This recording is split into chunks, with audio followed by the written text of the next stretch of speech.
ఒకవేళ జవాబు దాకా చేరుకోవాలంటే ముందు నీ మనసుకి స్వేచ్ఛనివ్వు. నువ్వు పెట్టిన నియమాలని ఎత్తేసి నందాని నృత్యం చేయనివ్వు. నువ్వే స్వయంగా తనకి నృత్యం నేర్పించు. నందాని నృత్యం చేయనిస్తే ఏమవుతుంది? అయినా తనకి నేనెలా నేర్పిస్తాను? నాకసలు నాట్యం రాదు కదా. ఈ విషయం నన్ను ఆందోళన పరుస్తుంది. నాకసలు నాట్యమే రాదు.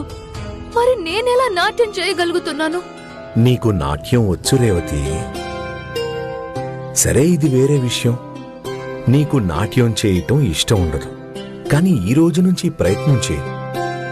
నీ మనసులో పెట్టుకున్న నియమాలని వదిలేసి నువ్వు కూడా నాట్యం చేయి. అలాగే నందాతో కూడా నాట్యం చేయించు. అప్పుడే నువ్వు నీ సత్యం దాకా చేరుకోగలుగుతావు.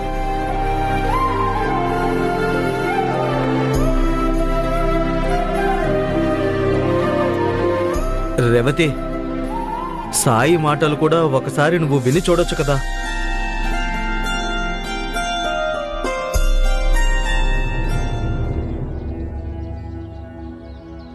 నాకు నాట్యంతో ఏం సంబంధం లేదు.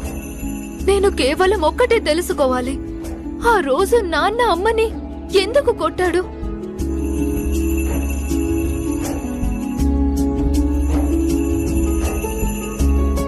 కానీ ఇది తెలుసుకోవాలని ఎటువంటి ఆసక్తి లేదా? నువ్వు ఉన్నట్టుండి బాహ్య స్మృతిని కోల్పోయి ఎందుకు నాట్యం చేయటం మొదలు పెడతావు? అది నువ్వు నాట్యాన్ని ఇంతగా ద్వేషిస్తున్నప్పుడు. పోనీ నీకీ ద్వేషానికి కారణం తెలుసుకోవాలని లేదా? లోకంలో ఏదీ అకారణంగా జరగదు రేవతి. నేను నాట్యం చెయ్యడం ఇక్కడికొచ్చాకే మొదలైంది. ఇంతకు ముందెప్పుడు ఇలా జరగలేదు. అయినా నాకు తెలుసు, షిరిడి నుంచి వెళ్ళగానే సమస్య అంతమైపోతుంది. కానీ హఠాత్తుగా నాకు ఇవన్నీ ఏవో దృశ్యాలు కనిపించసాగాయి. ఆ దృశ్యాలకు అర్థమేంటి? ఇంకా ఆ చెంప దెబ్బ, ఇంకా ఈ చిత్రం ఎలా మారిపోయింది? నేను ఈ అన్ని విషయాల రహస్యాలు తెలుసుకోవాలి. ఎందుకంటే నృత్యానికి నా జీవితంలో ఎలాంటి స్థానం లేదు. రేవతి, ప్రతి విషయం, ప్రతి కారణం ఒకరితో ఒకరికి ముడిపడి ఉంది. ఎలా అయితే మన శరీరంలో ప్రతి నరము, ప్రతి అవయవము ఒకదాంతో ఒకదానికి సంబంధం ఉన్నట్టు. ఒక నరానికి దెబ్బ తగిలితే అప్పుడు నొప్పి మెదడుకు కూడా అవుతుంది. అదే విధంగా మన సమస్యలు కూడా ఒకదానితో ఒకటి ముడిపడి ఉంటాయి. ఏ ఒక్క సమస్యని నిర్లక్ష్యం చేసినా అది వేరే సమస్య రూపంలో మనకి ముందుకొస్తుంది. అప్పుడు అసలు ఇది గుర్తే ఉండదు, సమస్య ఎక్కడి నుంచి మొదలయ్యిందో. అందుకని ఒకవేళ చిక్కుముళ్ళు విప్పాలంటే అప్పుడు దారం కొసని పట్టుకుని తీరాలిగా.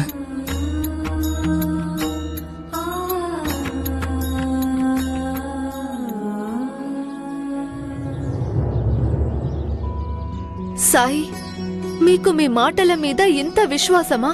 సరే అయితే, ఒకవేళ మీకు అనిపిస్తే నందాకి నాట్యం నేర్పడం వల్ల మా నాన్నది ఆ ప్రవర్తన తాలూకు రహస్యం నేను తెలుసుకోగలనని, అయితే నేను చూడాలనుకుంటున్నాను ఆ అద్భుతాన్ని. నాకైతే తెలీదు నేను నందాకి నాట్యం నేర్పించగలనో లేదో, ఎందుకంటే నాకసలు నాట్యమే రాదు కాబట్టి. కానీ ఖచ్చితంగా ప్రయత్నమైతే చేస్తాను, మీ మాట మీద. అయినా కూడా నాట్యం గురించి నాకు ఏదైతే అభిప్రాయం ఉందో అది మాత్రం మారదు.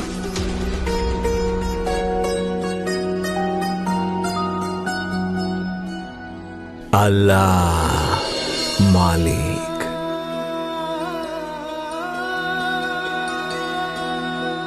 ఓం సాయి ఓం సాయి ఓం సాయి ఓం సాయి ఓం సాయి ఓం సాయి ఓం.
నానా,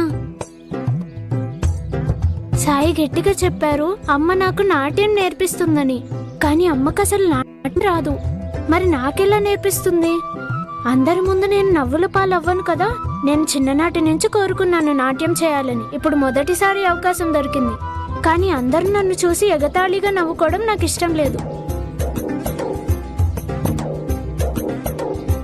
నేను మాత్రం ఒకటే కోరుకుంటున్నాను, మళ్ళీ అంతా మొదటిలాగా అయిపోవాలి.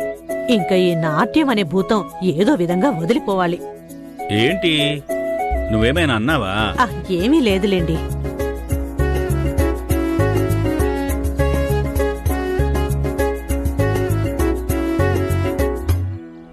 రేవతి, ఇంకా కొంచెం గట్టిగా ప్రయత్నం చెయ్యి.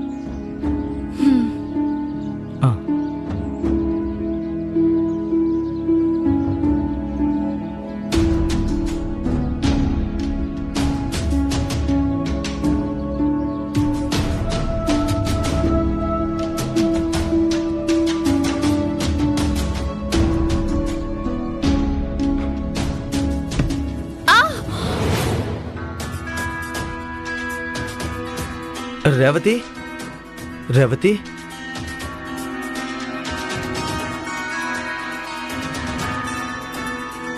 రేవతి.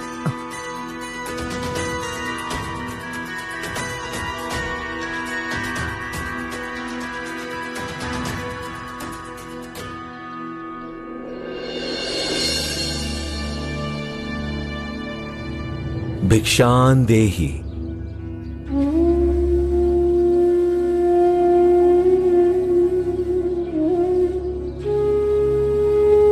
తెస్తానుండండి. రేవతి, నాకు భిక్షగా నీ కళ కావాలి. మీరెందుకు పట్టుబడుతున్నారు? నేను ప్రయత్నం చేశాను, కానీ నాకు నాట్యం రావడం లేదు. నేనెప్పుడైతే స్పృహ కోల్పోయేదాన్నో అప్పుడు నేను చాలా బాగా నాట్యం చేసేదాన్ని. అలా అని అందరూ అన్నారు. కానీ నేను స్పృహలో ఉండి చేస్తే నా కాళ్ళు చేతులు అస్సలు కదలడం లేదు. మనసులో ఎలా అనిపిస్తుందంటే నేనేదో తప్పు పని చేయబోతున్నానన్నట్టు. అంటే సమస్య నాట్యం కాదు, నీ ఆలోచనది. నాట్యం నీ లోపల ఉంది రేవతి, కానీ శ్రద్ధగా ప్రయత్నం చేయాల్సిన అవసరం ఉంది. నేను ప్రయత్నం చేస్తున్నాను, కానీ ఏమీ ప్రేరణ లేదు, ఏమీ సంగీతం లేదు. అందుకే కష్టమవుతుంది. ప్రేరణ అయితే ప్రకృతిలో అణువణువులోనూ ఉంది రేవతి. ప్రకృతిలో సంగీతం విను. అసలు సర్వ కళలకి ప్రేరణ ప్రకృతే అవుతుంది.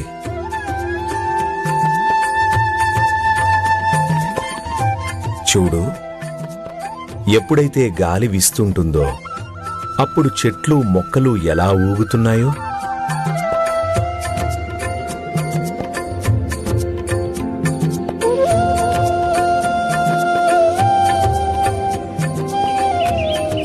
ఈ పక్షుల మధుర స్వరాలు విను.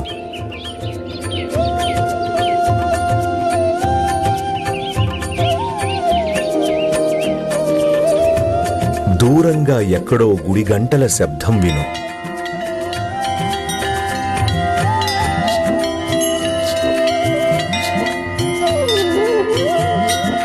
ప్రేరణ పొందటం కోసం ఈ ఉరుకుతున్న మేఘాలని చూడు.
చేయగలుగుతున్నాను.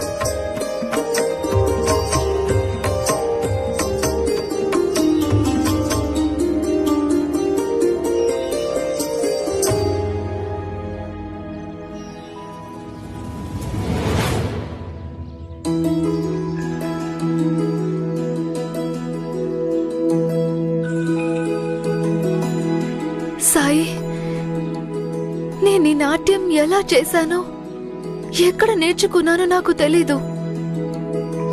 కానీ ఏది ఏమైనా మనసుకి చాలా శాంతి కలుగుతుంది నాట్యం చేస్తుంటే. నువ్వు అబద్ధం చెప్పావు. నాట్యంతో అసలు సంబంధమే లేదని. కానీ నేను ఇప్పుడే చూశాను, నువ్వు చాలా బాగా నాట్యం చేశావు, అది కూడా స్పృహలో ఉండి. నందా, అది నువ్వు నాట్యం చేయొచ్చు చేయకపోవచ్చమ్మా, కానీ నందా, కానీ అది అబద్ధం నేను- ఎందుకు చెప్పావు? ప్రతిసారి ఇదే మాట అన్నావు, నాట్యం చెడ్డదని, నాట్యం పాపమని, అమ్మాయిలు నాట్యం చేయకూడదని. నేను నాట్యం చేసినప్పుడల్లా నువ్వు నన్ను తిట్టావు, నన్ను కొట్టావు, నన్ను గదిలో పెట్టి బంధించావు.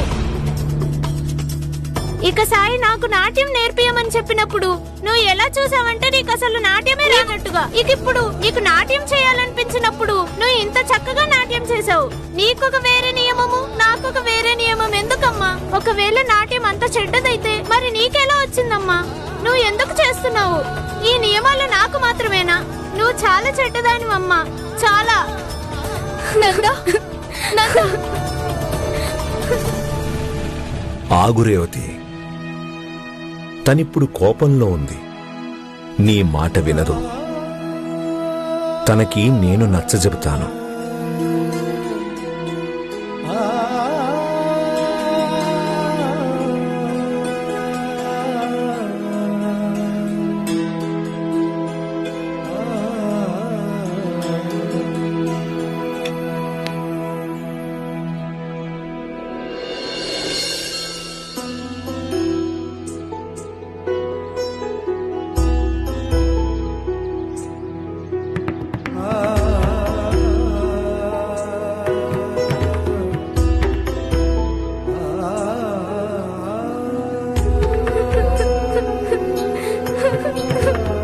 అమ్మ నాతో అబద్ధం ఎందుకు చెప్పింది? ఎందుకు నన్ను ఇన్ని సంవత్సరాల నుంచి నాట్యానికి దూరం చేసింది? నాట్యం చేయడం పాపమని ఎందుకు అంది?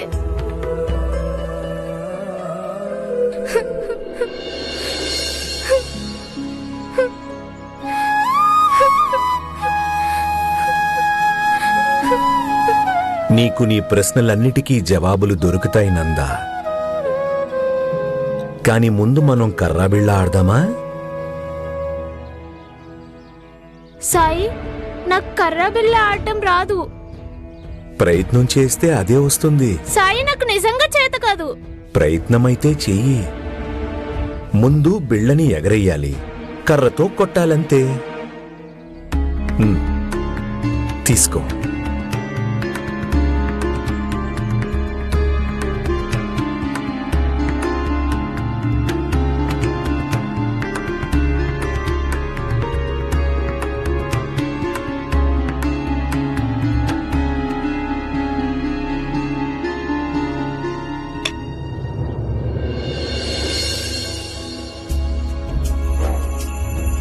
నందా, నువ్వు బిళ్ళని కర్రతో కొట్టిన విధానం చూస్తే నువ్వు మొదటిసారి ఆడుతున్నట్టు అనిపించట్లేదే.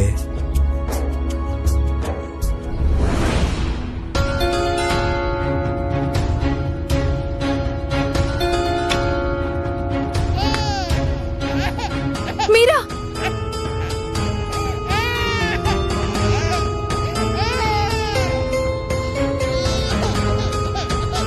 నందా, నేను నీకు ఎన్నిసార్లు చెప్పాను ఇక్కడ కర్ర బిల్ల ఆట ఆడొద్దని. చూడు చెల్లికి ఏమైందో.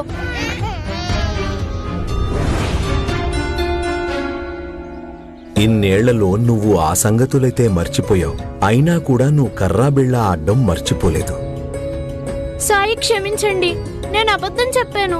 కానీ నేను నిజంగా అనుకున్నాను నేను ఆడటం మర్చిపోయానని. మీ అమ్మ విషయంలో కూడా ఇదే జరిగింది తల్లి.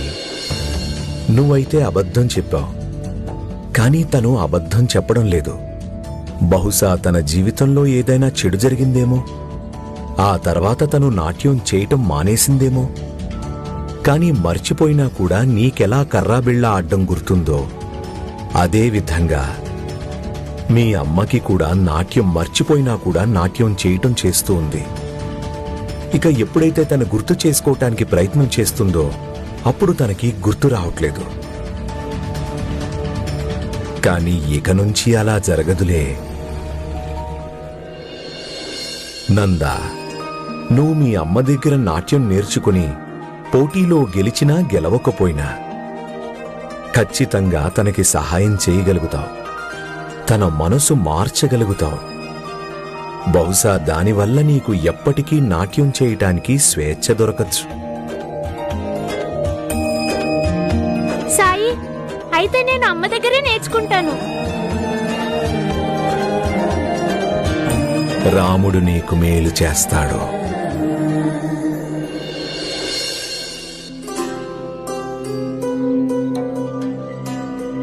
రేవతి, బాధపడకో.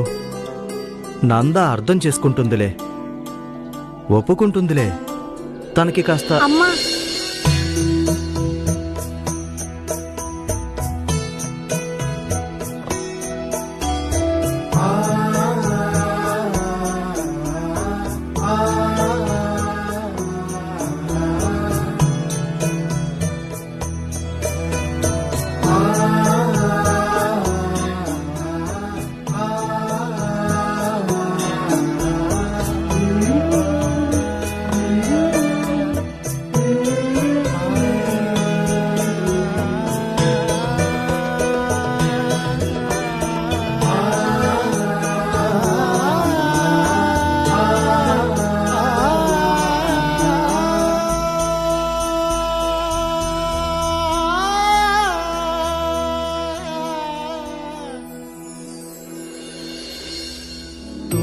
తన తదాని తన దేరితను తన తదాని తన దేరితను తన తదాని తన దేరితను తన తదాని తన దేరితను రేదనా తన నరి తన నా తన తన నా తన రీద తన తన దేరే నా తన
అంటే నాకు ఇంత ద్వేషమో ఆ నాట్యం వల్ల ఎందుకింత ప్రశాంతంగా అనిపిస్తుంది.